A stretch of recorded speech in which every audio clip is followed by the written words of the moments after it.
പിള്ളേർ ഒരു വണ്ടിയുടെ സീറ്റൊക്കെ അഴിച്ചിട്ടിരിക്കുന്നുണ്ട്. അതിൽ കുറേ ഓയിലായിട്ടുണ്ടായിരുന്നു ഇന്ന് വന്നപ്പോൾ. അപ്പോൾ ഓയിൽ വീണ്ടും അത് റിമൂവ് ചെയ്യാൻ വേണ്ടിയിട്ടാണ് കസ്റ്റമർ നമ്മളെ ചേർത്തല കാറക്സിൽ നിന്ന് കൊണ്ടുവന്നേക്കണം. അപ്പോൾ അതിൻ്റെ ഒരു സീറ്റ് ഇപ്പോൾ നമ്മൾ റിമൂവ് ചെയ്ത് വെച്ചിട്ടുണ്ട്. ബാക്കി സീറ്റ് നമ്മൾ പിള്ളേരെ അവിടെ റിമൂവ് ചെയ്തുകൊണ്ടിരിക്കുന്നുണ്ട്. അപ്പോൾ നമുക്ക് എന്തിനു വേണ്ടിയിട്ടാണ് ഈ സീറ്റ് റിമൂവ് ചെയ്തതെന്ന് വെച്ച് കഴിഞ്ഞാൽ പുറത്ത് വെച്ച് വെളിയിൽ വെച്ചാണ് നമ്മൾ ഡീറ്റെയിൽ ക്ലീനിങ് ചെയ്യണമെങ്കിൽ ഒത്തിരി സ്റ്റെയിൻസ് നമുക്ക് റിമൂവ് ചെയ്യാൻ സാധിക്കുന്നു. അപ്പം എല്ലാ ഏരിയയിലും ക്ലീൻ ചെയ്യാനും കൂടാതെ നല്ല ഡ്രൈ ആക്കിയിട്ട് തന്നെ ഫിറ്റ് ചെയ്യണമെങ്കിൽ കാർ ഇൻറ്റീരിയർ ക്ലീൻ ചെയ്ത് കഴിയുമ്പോൾ അതിൻ്റെ അകത്തൊരു ബാഡ് സ്മെല്ലൊന്നും നിൽക്കില്ല. അതിനൊക്കെ വേണ്ടിയിട്ടാണ് നമ്മൾ സീറ്റ് വെളിയിൽ വെച്ചിട്ട് ക്ലീൻ ചെയ്യുന്നത്. അപ്പോൾ ഇപ്പോൾ 2 സീറ്റായിട്ടുണ്ട്. ഇനിയും സീറ്റുകൾ അഴിച്ചിട്ടിരിക്കുന്നുണ്ട്. അപ്പോൾ അങ്ങനെ ഫ്രണ്ടിലത്തെ 2 സീറ്റാണ് ഇപ്പോൾ റിമൂവ് ചെയ്തേക്കുന്നത്. ബാക്കിലത്തെ സീറ്റ് ഇവിടെ റിമൂവിങ്ങിൻ്റെ വർക്ക് നടക്കുന്നുണ്ടിരിക്കുന്നുണ്ട്. അപ്പോൾ ഫസ്റ്റ് നെറ്റ് അയച്ചിട്ടുണ്ട്. ഇനി ഈ സീറ്റും മേലും കംപ്ലീറ്റ് ഓയിൽ വന്ന് വീണിട്ടുണ്ട്. പിന്നെ ഉള്ളത് ഫ്ലോറാണ്. ഫ്ലോറിലും നല്ലപോലെ തന്നെ ഓയിൽ വീണിട്ടുണ്ട്.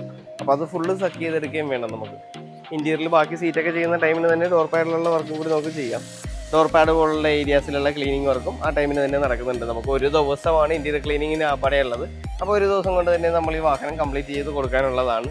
അത് വെറുതെ കൊടുത്താൽ പോരാ, നല്ല ഡ്രൈ ആക്കിയിട്ട് കൊടുക്കണം. അപ്പോൾ ഇൻറ്റീരിയറിൻ്റെ ഒരു തരി നനവ് പോലും ഇല്ലാണ്ടാണ് നമ്മളിപ്പോൾ വാഹനം ഇവിടെ നിന്ന് ഡെലിവറി ചെയ്തുകൊണ്ടിരിക്കുന്നത്. അപ്പോൾ നല്ലപോലെ ഡ്രൈ ആക്കിയിട്ടും കൂടി നമുക്ക് റീഫിറ്റ് ചെയ്തിട്ട് വേണം വാഹനം കൊടുക്കാൻ. അപ്പോൾ ഇപ്പോൾ ഉള്ളൊരു കണ്ടീഷൻ നിങ്ങൾ കണ്ടില്ലേ, എന്തോരം സ്റ്റെയിൻ ഉണ്ടെന്നുള്ള. ഇതൊക്കെ നമുക്കൊന്ന് റിമൂവ് ചെയ്യാം. കംപ്ലീറ്റ് ഇനിയിപ്പോൾ റിമൂവ് ഒക്കെ ചെയ്യാം. ഒരു ഇൻറ്റീരിയർ ഡീറ്റെയിൽ ക്ലീനിങ് ചെയ്യുമ്പോൾ നമ്മൾ സീറ്റ് അഴിച്ചിട്ട് ചെയ്യുന്നത് തന്നെയാണ് നല്ലത്.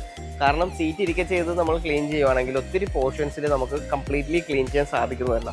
പകരം സീറ്റ് റിമൂവ് ചെയ്ത് കഴിയുമ്പോൾ എല്ലാ ഏരിയയിലേക്കും എല്ലാ പോർഷൻസിലേക്കും നമ്മളുടെ കൈയും അതേപോലെ തന്നെ വാക്വം ക്ലീനിങ് ഒക്കെ യൂസ് ചെയ്ത് നമുക്ക് ക്ലീൻ ചെയ്യാൻ സാധിക്കുന്നതായിരിക്കും. ഇപ്പോൾ നമുക്ക് ഈ കാണുന്ന പോർഷൻസിലൊക്കെ എന്ന് പറഞ്ഞു കഴിഞ്ഞാൽ ഈ കറക്റ്റ് എഡ്ജ് വരുന്ന സ്ഥലങ്ങളിലൊക്കെ നമുക്ക് സീറ്റ് ഫിക്സ് ആണെങ്കിൽ അത് റിമൂവ് ചെയ്യാൻ ഭയങ്കര ബുദ്ധിമുട്ടാണ്. അപ്പോൾ അത് കാരണം വാക്വം ക്ലീനിങ്ങിൽ സീറ്റ് റിമൂവ് ചെയ്യുന്നതുകൊണ്ട് വളരെ നേട്ടമാണ്.